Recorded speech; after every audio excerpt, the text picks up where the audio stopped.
नमस्कार, स्वागत है आपका अंगिका न्यूज टीवी में। मैं हूं अपूर्वा और चलिए नजर डालते हैं आज की कुछ खबरों पर। भागलपुर के कलेक्ट्रेट परिसर में झुग्गी झोपड़ी संघर्ष समिति के बैनर तले विस्थापित परिवारों ने एक दिवसीय धरना दिया।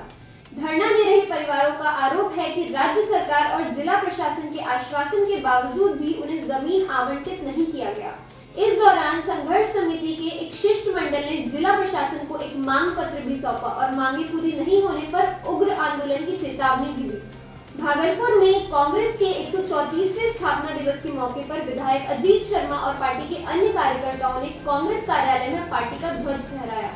इस दौरान अजीत शर्मा ने पार्टी के इतिहास के अलावा देश के नव निर्माण में कांग्रेस की भूमिका पर चर्चा की। भागलपुर के विक्रमशिला सेतु पर सड़क हादसे में उत्तर बिहार ग्रामीण बैंक के कर्मचारी शारंगधर प्रसाद की मौत हो गई। शारंगधर आज भागलपुर से वीरपुर जा रहे थे, तभी एक अनियंत्रित तेज कार ने उन्हें टक्कर मार दी, जिससे मौके पर उनकी मौत हो गई। फिलहाल पुलिस ने शव को कब्जे में लेकर पोस्टमार्टम के लिए भेज दिया है। भागलपुर महोत्सव में आज छोटे भगवान के नाम से चर्चित सारेगामा का लिटिल चैंप्स 2017 का हिस्सा रह चुके जयेश कुमार जैसे ही स्टेज पर उतरे तो पूरा हॉल तालियों की गड़गड़ाहट से गूंज उठा। इसके बाद जयेश की गायकी से लोग झूमने को मजबूर हो गए।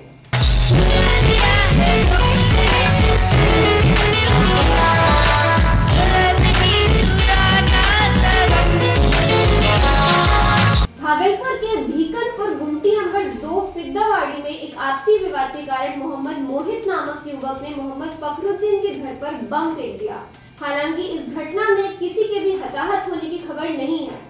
घटना के बाद ग्रामीणों ने पुलिस को इसकी जानकारी दी, जिसके बाद पुलिस ने युवक को गिरफ्तार कर लिया। आपस में तू मैं गाली गलौज होने लगा, अगल बगल के लोग छुड़ा दिया। वहीं पर एक लड़का मुफीद बोला कि अभी हम बम लेके आते हैं, तो लोग समझा कि मजाक किया है। गया 10 मिनट में बम लेकर के आया और उसके घर पर दीवार पर मार दिया, जो ब्लास्ट कर गया। आज की खबरों में बस इतना ही। मुझे दीजिए इजाजत। धन्यवाद।